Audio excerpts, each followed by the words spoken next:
Big boss season 6 episode 75.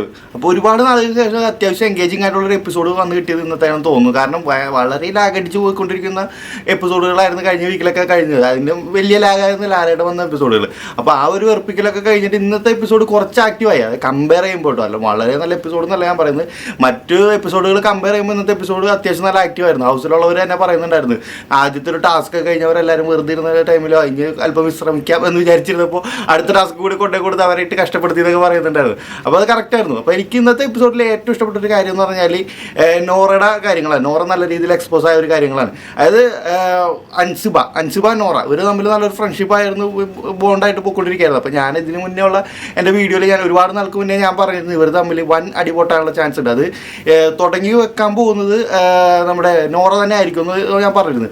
കറക്റ്റായിരുന്നു. ഇന്നത്തെ episode കണ്ടവർക്ക് live കണ്ടവർക്കും മനസ്സിലായിട്ടുണ്ടാവും ഒരു ഡിഫറൻസ്. അതായത് ലൈവിൽ നടന്ന കാര്യവും എപ്പിസോഡിൽ കാണിച്ച കാര്യവും തമ്മിൽ നല്ല ഡിഫറൻസ് ഉണ്ട്. കാരണം എപ്പിസോഡ് കണ്ടപ്പോൾ ഡയറക്റ്റ് അൻസിബ പോയിട്ട് നോറക്കിട്ട് പണി കൊടുക്കുന്ന ഒരു സിറ്റുവേഷനിലോട്ടാണ്. അതായത് നോറയെ കയറി ചൊറിയുന്ന പോലെയാണ് എപ്പിസോഡിൽ കാണിച്ചത്. പക്ഷേ ലൈവ് കണ്ടവർക്ക് കാര്യം മനസ്സിലായിട്ടുണ്ട്. കാരണം നോറ ഇന്നലെ രാത്രിത്തെ ലൈവ് മുതൽ നോറ അൻസിബയെ പറ്റി ആവശ്യമില്ലാത്ത ഒരുപാട് കാര്യങ്ങൾ ഇന്നലെ മുതലേ പറഞ്ഞ് അൻസിബയ്ക്കെതിരെ ചൊറിഞ്ഞുകൊണ്ടിരിക്കുന്നുണ്ട്.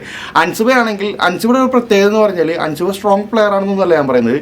അൻസിബ അടിപൊളിയാണ്. കാരണം ഉള്ളതെന്ന് വെച്ചാൽ അൻസിബക്ക് അവിടെ നിൽക്കാൻ താല്പര്യമില്ല. അപ്പോൾ അവിടെ നിന്ന് എലിമിനേറ്റായി പോയാലും കുഴപ്പമില്ല എന്നുള്ളൊരു മൈൻഡിൽ നിൽക്കുന്ന ഒരാൾ, എത്രത്തോളം നിൽക്കുന്നു അത്രത്തോളം നിൽക്കുക എന്നുള്ളൊരു മൈൻഡിൽ നിൽക്കുന്ന ഒരാൾക്ക് മുന്നിലുള്ള ഒരു കാര്യവും കെയർ ചെയ്യില്ല. എന്ത് വന്നാലും അതിനെ ധൈര്യത്തോടെ നേരിടുന്ന ആ ഒരു ലെവലിൽ എത്തിയിരിക്കുകയാണ്. അത് നിൽക്കാൻ താല്പര്യമില്ല എന്ന് പറയുന്നത് അതുവരെ അവിടെ നിൽക്കാൻ താല്പര്യമുള്ളൊരു സിറ്റുവേഷൻ വരെ അൻസിബ വളരെ പേടിച്ച് ആ ഒരു ബെഡിൽ ഒതുങ്ങി നിന്നിരുന്ന ഒരു അൻസിബ അതിനുശേഷം അത് മടുത്ത് പോവാന്നുള്ളൊരു ലെവലിലെത്തിയപ്പോൾ പിന്നെ കാണുന്നൊരു പൊട്ടിത്തെറിയായിരുന്നു. ആ ഒരു ടൈമിലാണ് അൻസിബക്ക് പവർ റൂമും കൂടി കിട്ടുന്നത്. പവർ റൂമും കൂടി കിട്ടിയപ്പോൾ ഇത്രയും നാളും മനസ്സിൽ കിടന്ന ആ ഒരു ഗ്രഡ്ജ് അങ്ങ് എടുത്ത് പുറത്തിട്ടങ്ങ് എല്ലാത്തിനിട്ട് പണി കൊടുക്കണമെന്നുള്ളൊരു മൈൻഡിലോട്ട് പോയി. അതാണ് ബാക്കിയുള്ളവരോടുള്ള ദേഷ്യമാണ് അൻസിബ ഇപ്പോൾ ഈ എപ്പിസോഡുകളിൽ കാണിച്ചുകൊണ്ടിരിക്കുന്നത്. എല്ലാവരോടുള്ള ദേഷ്യം, അല്ലാണ്ട് ഒരു ഗെയിമറാണെന്ന് പറയാൻ പറ്റില്ല. അപ്പോൾ അത് നമുക്ക് പ്രേക്ഷകർക്ക് യൂസ് ചെയ്യാൻ പറ്റും. കാരണം നമ്മൾ പ്രേക്ഷകർ ചോദിക്കണമെന്ന് വിചാരിക്കണം പല കാര്യങ്ങളും അൻസിബയുടെ ഭാഗത്ത് നമുക്ക് കേൾക്കാൻ പറ്റും. അതിൽ ഞാൻ ചോദിക്കണമെന്ന് വിചാരിച്ച കാര്യം തന്നെയാണ്. അതായത് നമ്മൾ പറഞ്ഞിരുന്നല്ലോ സ്വന്തം വീട്ടുകാർ അച്ഛനമ്മ വന്ന് ഫാമിലി വീക്ക് വരെ കരഞ്ഞു മെഴുകി അതൊരു കണ്ടൻറ്റാക്കി സഹതാപ വോട്ടിന് വേണ്ടി അവിടെ കിടന്ന് കാണിച്ച് കൂട്ടിയ നോറയുടെ കാട്ടയങ്ങൾ നമ്മളെല്ലാവരും കണ്ടതാണ്.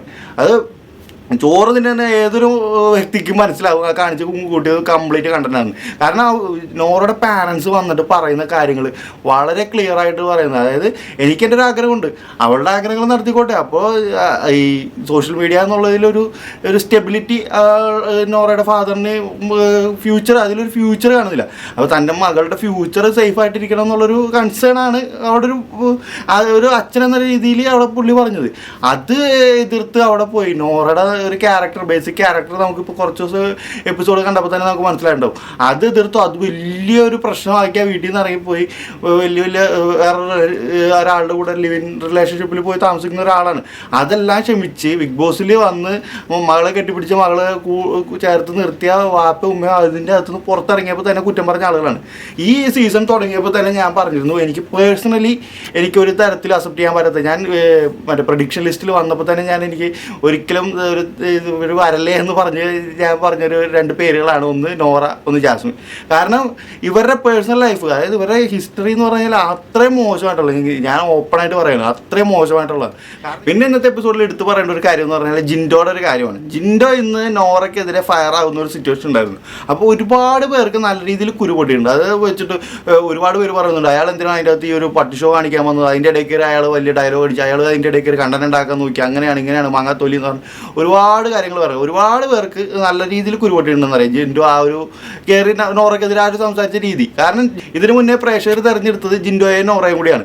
ആ ഒരു സംഭവം നോറ നല്ല രീതിയിൽ അലമ്പാക്കി കൊടുത്തിട്ടുണ്ടായിരുന്നു. നല്ല രീതിയിൽ കയറി പോകാവുന്ന ഒരു എപ്പിസോഡായിരുന്നു അത്. നല്ല രീതിയിൽ അലമ്പാക്കി കൊടുത്ത ഒരാൾ നോറയാണ്. ജിൻഡോക്ക് ആ ഒരു കാര്യം മൈൻഡ് കിടപ്പുണ്ട്. കാരണം ഒരു അവസരം കിട്ടിയിട്ട്, അതായത് പ്രേക്ഷകർ തിരഞ്ഞെടുക്കുന്ന ഒരു അവസരം കിട്ടിയിട്ട് അത് നശിപ്പിച്ച് കളഞ്ഞു. ജിൻഡോയുടെ അവസരം കൂടി അവിടെ നശിച്ചു പോയി എന്നുള്ളതാണ്. അപ്പോൾ ആ ഒരു ദേഷ്യം പുള്ളിക്കുണ്ടാവും. അതേ സംഭവം ഇന്ന് പിന്നെ റിപ്പീറ്റ് ചെയ്യുന്നു. കാരണം ഇന്ന് നോറയ്ക്ക് മാത്രമായിട്ട് വീണ്ടും ഒരു സ്പേസ് നോറയ്ക്ക് മാത്രം പ്രേക്ഷകർ തിരഞ്ഞെടുത്തു എന്ന് പറഞ്ഞിട്ട് ഒരു അവസരം കൊടുത്തു. അതും നല്ല രീതിയിൽ കോളമാക്കിക്കൊണ്ടിരിക്കുന്ന രീതിയിലാണ്. നോറക്ക് കൊടുത്ത ടാസ്കേ അല്ല നോറ അവിടെ ചെയ്തുകൊണ്ട്. നോറക്ക് അവിടെ പിടിച്ചു നിൽക്കാൻ പറ്റില്ല. നോറോട് പറയുന്നത് എന്ത്, നോറ ചെയ്യുന്നത് എന്തെന്ന് എനിക്ക് തോന്നിപ്പോയി. അങ്ങനെ വിഷയത്തിൽ നിന്ന് മാറിപ്പോയ ഒരാളോട് ഇടി ടാസ്ക് കളിക്കരി എന്നുള്ള രീതിയിൽ തന്നെയാണ് ജിൻഡോ അവിടെ പറഞ്ഞത്. അത് അങ്ങേർക്ക് കിട്ടിയ അവസരം നശിപ്പിച്ചതിൻ്റെ ദേഷ്യം തന്നെയാണ് അവിടെ തീർത്തത്. അല്ലാണ്ട് അതിൽ ഒരു സ്പേസ് ഉണ്ടാക്കലും കാര്യങ്ങളൊന്നുമില്ല. പുള്ളി അവിടെ കറക്റ്റ് കാര്യങ്ങളാണ് അവിടെ ചെയ്തത്.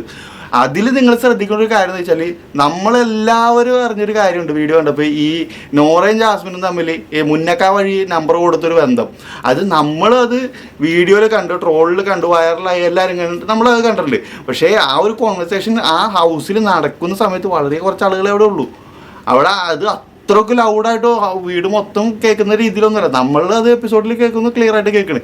അവർ അത്രയും വലിയൊരു വീട്ടിലിരുന്ന് അവർ സംസാരിച്ച ആ ഒരു കാര്യം ജിൻഡോ കേട്ടു. അത് ഇത്രയും ദിവസം ഓർത്തിരുന്നു എന്നുള്ളൊരു കാര്യമാണ്. അത് ഇത്രയും ദിവസം കാത്തിരുന്നിട്ട് നല്ലൊരു അവസരം കിട്ടിയപ്പോൾ എടുത്തിട്ട് പൊട്ടിക്കുകയും ചെയ്ത്. അപ്പോൾ അങ്ങേരെ ഒരു മൈൻഡ് നിങ്ങൾ ആലോചിക്കുക. ഏത് കാര്യം എവിടെ ഏത് ടൈമിൽ ഏത് സിറ്റുവേഷനിൽ പൊട്ടിക്കണമെന്ന് പുള്ളിക്ക് കറക്റ്റായിട്ട് അറിയാം. നീ പറയും തമ്മിൽ നമ്പർ കൊടുത്തൊരു കാര്യം, അതൊക്കെ അന്യായ ലെവലിൽ കളികളാണ്. കാരണം അത് കേട്ടിട്ട് ബാക്കിയുള്ള കണ്ടസ്റ്റന്റുകൾ വായം പൊളിച്ച് നിൽക്കണം. കുറേ പേര്, ഒരുപാട് പേര് ഇതിനെപ്പറ്റി എന്താണ് ഏതാണെന്ന് മനസ്സിലാവാത്ത രീതിയിൽ വായം പൊളിച്ച് നിൽക്കുന്നുണ്ട്. ഇനി അത് ചർച്ചയാവും വീടിൻ്റെ അകത്ത് ഈ ഒരു സംഭവം. ഇനി വരുന്ന എപ്പിസോഡുകളിൽ ഈ ഒരു കാര്യം പലരും എടുത്ത് ചർച്ച ചെയ്യുന്ന ഒരു സിറ്റുവേഷനിലോട്ട് പോകും. പിന്നെ നമ്മുടെ സായിയുടെ കാര്യത്തിലാണെങ്കിലും അഭിഷേകിൻ്റെ കാര്യത്തിൽ ഇപ്പോൾ സായും അഭിഷേകും നല്ല രീതിയിൽ സ്പാർക്കായിട്ട് വരുന്നുണ്ട്. സായി ഒഴിഞ്ഞു മാറിപ്പോയിക്കൊണ്ടിരിക്കുകയാണ്. സായിയുടെ നേരെ ആര് വന്നാലും സായി ഒഴിഞ്ഞു മാറിപ്പോക്കേണ്ടത്. സായി സീക്രട്ട് ഏജന്റ് എന്നുള്ളൊരു ലേബലിൽ അതിൻ്റെ അകത്തോട്ട് വരുമ്പോൾ എന്ന് വെച്ചാൽ ആ ഒരു വൈൽഡ് കാർഡുകൾ കയറിയിൽ ഏറ്റവും പവർഫുൾ ആയിട്ടുള്ള ഒരാളായിട്ടാണ് സത്യം പറഞ്ഞ പേഴ്സണലി ഞാനും വിചാരിച്ചത്. ഏറ്റവും അടിപൊളിയാവും ഇങ്ങനെ കയറി അതിൻ്റെ അകത്ത് ഭയങ്കര ഇമ്പാക്റ്റ് ഒക്കെ ഉണ്ടാക്കുമെന്ന് വിചാരിച്ച ഒരാൾ ഇപ്പോൾ സത്യം പറഞ്ഞാൽ ഒരു ഉണ്ണിക്കുട്ടൻ ലെവലിലാണ് അതിൻ്റെ അകത്ത് പോയിക്കൊണ്ടിരിക്കുന്നത്. ഇപ്പോൾ മീച്ചയും താടിയും കൂടി പഠിച്ചപ്പോൾ കറക്റ്റായി. ആര് സായിയുടെ നേരെ പോയാലും സായി നന്മ വരും. ഞാൻ നന്മയുടെ പാതയിലൂടെ ഞാനിവിടെ വന്നത് എൻ്റെ ക്യാരക്ടർ ഡെവലപ്മെൻറ്റിന് വേണ്ടിയിട്ടാണ്, അല്ലാണ്ട് എനിക്ക് കപ്പൊന്നും വേണ്ട, ഞാനതുകൊണ്ട് ഇവിടെ നല്ല നന്മയുടെ പാതയിലൂടെ സഞ്ചരിക്കാന്നൊക്കെ പറഞ്ഞ് പോകുന്നൊരു സായിയാണ് കാണുന്നത്. ആര് നേരെ വന്നാലും. ജാസ്മിനൊക്കെ സത്യം പറഞ്ഞാൽ ഇന്ന് വലിച്ച് കീറി കൊടുത്തിട്ടുണ്ട് സായിനെ ഒരുപാട് കാര്യങ്ങൾ. ലൈവിൽ ഒരുപാട് നേരം ഉണ്ടായിരുന്നു ആ ഒരു കോൺവെർസേഷൻ. സായിനെ വലിച്ച് കീറി കൊടുത്തിട്ടുണ്ട് ജാസ്മിൻ. അവസാനം സായിക്ക് സപ്പോർട്ടിന് വേണ്ടിയിട്ട് സിജോ വന്നുകൊണ്ട് സായി രക്ഷപ്പെട്ടു. സായിന് ഒറ്റക്കാണ് ജാസ്മിന് കിട്ടിയിരുന്നെങ്കിൽ ജാസ്മിൻ ഇന്ന് സത്യം പറയുന്നത് ഭിത്തി കയറ്റിയാനെ. ആ ഒരു ലെവലിലാണ് ജാസ്മിൻ ഇറങ്ങിയിരിക്കുന്നത്. ജാസ്മിനെ പിരിയേറ്റ് വിട്ടിരിക്കുന്നത് ജിൻഡോ ആണ്. ഇന്നലെ നൈറ്റ് ലൈവിൽ തന്നെ ഒരുപാട് നേരം ജാസ്മിൻ നിനക്ക് പഴയ ഒരു എനർജി ഇല്ല, നീ ഇറങ്ങണം, നീ പഴയ പോലെ ഇറങ്ങണം, എല്ലാവരും പോകണോ ജാസ്മിൻ? ആ ശരി, അതുപോലെ അല്ലേ രാവിലെ പോയിട്ട് നേരെ പോയത്. അപ്പോഴാണ് ഓർമ്മ വന്നത്, ഇവൻ എനിക്ക് ഇട്ട് 2-3 പണ്ട് താങ്ങിയിട്ടുണ്ടല്ലോ. അതായത് ഗബ്രി കോമ്പ് പിടിച്ച് നടക്കുന്ന ടൈമിൽ ജാസ്മിൻ ഇതിനൊന്നും ടൈം ഉണ്ടായില്ല. ജാസ്മിൻ എല്ലാ കാര്യങ്ങളും മറന്ന് ഗബ്രി എന്ന് പറഞ്ഞ് നടന്നിരുന്ന ഒരു സിറ്റുവേഷൻ ആയിരുന്നു. ഇപ്പോൾ ഗബ്രിയും പോയി, റസ്മിനും പോയി, ജാസ്മിൻ എൻ്റെ ഒറ്റക്കായി. അപ്പോഴാണ് ജിൻഡോ ഈ ഒരു കാര്യം പറഞ്ഞു കൊടുക്കണം. അപ്പോഴാണ് ജാസ്മിൻ ഓർക്കണത്, ശരിയാണ് പലരും എനിക്കിട്ട് താങ്ങിയിട്ടുണ്ട്, അതൊക്കെ തിരിച്ചു കൊടുക്കണം. രാവിലെ തന്നെ നേരെ പോയി നമ്മുടെ സായിയുടെ അടുത്ത്. അങ്ങനെ സായി ഒഴിഞ്ഞു മാറി പൊയ്ക്കൊണ്ടിരിക്കുകയാണ്. സായിക്ക് പിടിച്ചു നിൽക്കാൻ പറ്റുന്നില്ല. സായി അതായത് തോൽവി സംഭവിച്ചു. ആയുധം വെച്ച് കീഴടങ്ങിയ രീതിയിലാണ് ഇപ്പോൾ അതിൻ്റെ അകത്ത് നിൽക്കുന്നത്. സായെ കൊണ്ട് ഇനി അതിലൊന്നും ചെയ്യാനില്ല. അതിനകത്ത് ഫുഡ് വേസ്റ്റ് ആവുമെന്നല്ലാണ്ട് വേറെ ഒരു കണ്ടന്റ് സായുടെ ഭാഗത്തുനിന്നില്ല. അപ്പോൾ അതുകൊണ്ട് സായ തന്നെ സ്വയം ക്വിറ്റ് ചെയ്ത് പോയി കഴിഞ്ഞാൽ അത്രയും നല്ലത്. ആളുകൾ പ്രേക്ഷകർ വോട്ട് ചെയ്ത് പുറത്താക്കുക എന്ന് പറഞ്ഞാൽ കൂടുതൽ നാണക്കേടാണ്. കാരണം അത്രയും വലിയ മാസ് ഡയലോഗ് അടിച്ചിട്ട് അകത്തോട്ട് പോയ ഒരാളാണ്, വെല്ലുവിളിച്ചതാണ്. അതിൽ പല വിന്നർമാരെയും വെല്ലുവിളിച്ചിട്ടുള്ള ഒരാളാണ്. അപ്പോൾ ആ ഒരാൾ അതിൻ്റെ അകത്ത് പോയിട്ട് ഒരു വാഴയായിട്ട് നിൽക്കുമ്പോൾ എന്ത് പറയാനാണ്. പിന്നെ എടുത്ത് പറയേണ്ടത് അഭിഷേകിൻ്റെ കാര്യം. അഭിഷേകും ഇപ്പോൾ സായിക്കെതിരെ തിരിഞ്ഞിട്ടുണ്ട്. ഇവരെല്ലാവരും ഒരു ഗ്യാങ് ആയിരുന്നു. അതായത് നന്ദനയുടെ ചേട്ടായിമാരും എന്ന് പറഞ്ഞൊരു ഗ്യാങ്ങായിട്ട് അവിടെ നിന്നിരുന്നതാണ്. അത് ഇപ്പോൾ പല രീതിയിൽ ബ്രേക്കായി വന്നുകൊണ്ടിരിക്കുന്നുണ്ട്. പെട്ടെന്നായിരുന്നു. അതായത് ഈ ലാലേട്ടൻ വന്ന് പോയി കഴിഞ്ഞ് കഴിഞ്ഞാൽ ഹൗസിൽ എല്ലാവരുടെ ക്യാരക്ടർ പെട്ടെന്ന് ചേഞ്ച് ആവുമെന്ന് എനിക്ക് ഫീൽ ചെയ്തിട്ടുണ്ട് ഈ ഒരു സീസണിൽ. അപ്പോൾ ഇന്നലെ ലാലേട്ടൻ വന്ന് പോയി. ഇന്ന് പലരുടെയും ആറ്റിറ്റ്യൂഡ് എല്ലാവരുടെയും അങ്ങോട്ടും ഇങ്ങോട്ടൊക്കെ മാറിയ രീതിയിലാണ് എനിക്ക് ഫീൽ ചെയ്തത്. അപ്പോൾ ഈ അഭിഷേക് സായിക്കെതിരെ പോയത് അൻസിബയുടെ ഇൻഫ്ലുവൻസിലാണ്. അൻസിബ നല്ല രീതിയിൽ ഈ രാജതന്ത്രങ്ങൾ മെനയാൻ അൻസിബ അടിപൊളിയാണ്. അൻസിബയുടെ ഒരു ആ ഒരു പവർ റൂമിലുള്ള ഒരു ഭരണം കണ്ടപ്പോൾ അതിൽ ഭയങ്കര ഒരു സംഭവമായിട്ട് വിചാരിച്ച് നടക്കുന്ന ഒരാളാണ് അഭിഷേക്. അപ്പോൾ അൻസിബ എന്ത് പറഞ്ഞാലും അഭിഷേക് വിചാരിക്കുന്നത് അത് ശരിയാണ്, സ്ട്രോങ് ലേഡിയാണ്, അവർ പറയുന്നത് കറക്റ്റാണ്.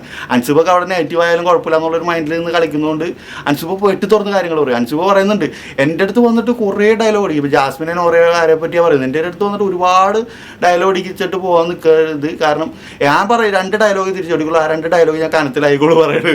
അത് കറക്റ്റാണ്. അൻസിബ ഒരുപാട് കിടന്നപ്പോൾ ഇങ്ങനെ വളവളവളാന്ന് പറഞ്ഞൊന്നും പറയില്ല. അൻസിബ 2 ഡയലോഗിൽ അങ്ങ് ഒതുക്കും. പക്ഷെ ആ 2 ഡയലോഗ് നല്ല കനത്തിലുള്ള സാധനമായിരിക്കുള്ളൂ. അതാണ് ഇന്ന് നോറക്ക് കിട്ടിയത്. അത് സ്വന്തം അച്ഛനമ്മയെ കണ്ടന്റാക്കി എന്ന് വിളിച്ചാൽ അങ്ങനെ തന്നെ പറഞ്ഞു. നോറ സത്യം പറഞ്ഞാൽ കരയരുത് എന്നുള്ളൊരു, കരഞ്ഞു കഴിഞ്ഞാൽ അതും ഇവിടെ എല്ലാവരും കണ്ടന്റാണെന്ന് പറയുമല്ലോ എന്ന് വിചാരിച്ചതാണ്. സത്യം പറഞ്ഞാൽ നോറ കാണിക്കുന്ന കാര്യങ്ങൾ വെറുപ്പിക്കലിൻ്റെ അങ്ങേയറ്റം പോയിക്കൊണ്ടിരിക്കുകയാണ്. ഈ ക്യാമറ നോക്കിയുള്ള സംസാരം. അവർക്ക് എന്തെങ്കിലും സംസാരിക്കണമെങ്കിൽ അത് മനസ്സിൽ ചിന്തിക്കേണ്ട കാര്യം. നമ്മളൊക്കെ റിയൽ ലൈഫിലൊരു സംഭവം ഫേസ് ചെയ്യുമ്പോൾ ഒരു നെഗറ്റീവായിട്ടുള്ള കാര്യം നമ്മൾ മൈൻഡിലല്ലേ ചിന്തിക്കുന്നത്. നമ്മളെവിടെയെങ്കിലും പോയിട്ട് ഇങ്ങനെ ഉറക്കെ നമ്മൾ സംസാരിക്കുമോ? അതങ്ങനെയാണ്, ഇങ്ങനെയാണ്. അതേസമയം നോറക്കെതിരെ ഒരു പ്രശ്നം വരുമ്പോൾ നോറ ഓടി ബാത്റൂമിൽ പോയിട്ട് ആരും ഇല്ലാത്ത സമയത്ത് ആ ക്യാമറയിലോട്ട് നോക്കി സംസാരിക്കുന്നത് അത് നോറയുടെ ഗെയിമാണ്. അത് ഒന്നോ രണ്ടോ തവണയൊക്കെ നമുക്ക് കാണുമ്പോൾ ഓക്കെ, നമുക്ക് മനസ്സിലാക്കാം നമ്മളോട് കമ്മ്യൂണിക്കേറ്റ് ചെയ്യാൻ ശ്രമിക്കുന്നതാണ്, നമ്മൾക്ക് കാര്യങ്ങൾ ഇട്ട് തന്നെയാണ്. പക്ഷേ ഇത് തന്നെ ഒരു കണ്ടന്റ് കൊണ്ട് നടക്കുന്നത്. ഒരു ടാസ്ക് കൊടുത്താലും നോറ ജയിക്കില്ല. ഏത് ടാസ്ക് കൊടുത്താലും ഇന്നത്തെ ടാസ്ക് കൊടുത്ത് തന്നെ ആ കട്ട പറക്കാനായിട്ട് എല്ലാവരും പാഞ്ഞു ഓടി അവിടെ പോയി കട്ടയൊക്കെ പറക്കിക്കൊണ്ടിരിക്കുന്നത്. നോറ അവിടെ നിന്ന് അനങ്ങി വരുന്നുള്ളൂ. അത് ആ ഒരാളാണ്, ഇതുപോലെയുള്ള ഒരാളാണ് ഇത്രയും എപ്പിസോഡിൽ സേവായിട്ട് അവിടെ ഇരിക്കുന്നത്. ഇതിനേക്കാളും അത്യാവശ്യം നല്ല രീതിയിൽ കണ്ടന്റ് കൊടുക്കുന്ന ആളുകളൊക്കെ ഉണ്ടായിരുന്നു, അവരെല്ലാവരും എലിമിനേറ്റ് ആയി പോയിട്ടുണ്ട്. ഇങ്ങനെ ഒരാൾ അവിടെ ഈ ബിഗ് ബോസിൻ്റെ സപ്പോർട്ട് ഉണ്ടായിരുന്നു. പിന്നെ എല്ലാവരും പറയുന്നത് ജാസ്മിൻ ബെസ്റ്റ് പ്ലെയറാണ്, ജാസ്മിൻ ഇപ്പോൾ ഭയങ്കര സ്ട്രോങ് പ്ലെയറാണ്. എല്ലാ വലിയ വലിയ ചാനലുകളും ജാസ്മിൻ സ്ട്രോങ് പ്ലെയർ അവർ തന്നെ ഒരു സ്വയം പ്രഖ്യാപിത സ്ട്രോങ് പ്ലെയർ ആക്കി മാറ്റിക്കൊണ്ടിരിക്കുകയാണ് ഈ ജാസ്മിനെ. ജാസ്മിൻ ഹേറ്റേഴ്സ് ആയാൽ പോലും ജാസ്മിന് വലിയൊരു വലിയൊരു സംഭവമായിട്ട് ടോപ്പ് 5 ഉറപ്പിച്ച് വെച്ചിരിക്കുകയാണ് ജാസ്മിൻ ഹേറ്റേഴ്സ് പോലും. അതായത് ഹേറ്റേഴ്സ് പോലും പറയുന്നത് ജിൻഡോ ജാസ്മിൻ ടോപ്പ് 5 വരുമെന്നുള്ള രീതിയിൽ ജാസ്മിൻ ഒരു പോർട്രേ ചെയ്ത് വെച്ചിരിക്കുകയാണ്. ജാസ്മിൻ ഒരു സ്ട്രോങ് പ്ലെയർ ആണ്. സത്യം പറഞ്ഞു കഴിഞ്ഞാൽ ജാസ്മിന് നെഗറ്റീവ് പബ്ലിസിറ്റി ഉള്ളത് കൊണ്ട് മാത്രമാണ് ജാസ്മിൻ ഇത്രയും സ്ട്രോങ് പ്ലെയർ ആണെന്ന് എല്ലാവരും പറയുന്നത്. ജാസ്മിൻ നല്ലൊരു എൻ്റർടൈനർ ആണെന്ന് നിങ്ങൾ പറഞ്ഞു, ഓക്കെ, ഞാൻ സമ്മതിച്ചു തരാം. ജാസ്മിൻ നോർമലി ഇരുന്ന് സംസാരിക്കുന്ന സമയത്തുള്ള കാര്യങ്ങളെല്ലാം നല്ല ഫൺ എലമെൻസ് ഉള്ള രീതിയിൽ തന്നെയാണ്. ഇന്നത്തെ എപ്പിസോഡിൽ തന്നെ കണ്ടു നോറയെ അവരെല്ലാവരെയും ഇമിറ്റേറ്റ് ചെയ്ത് കാണിക്കുന്ന കാര്യങ്ങളും ജാസ്മിൻ സംസാരിക്കുന്ന കാര്യങ്ങളെല്ലാം നല്ലൊരു എൻ്റർടൈൻമെൻറ്റ് ഫാക്ടർ വരുന്ന സമയത്ത് അടിപൊളിയാണ്.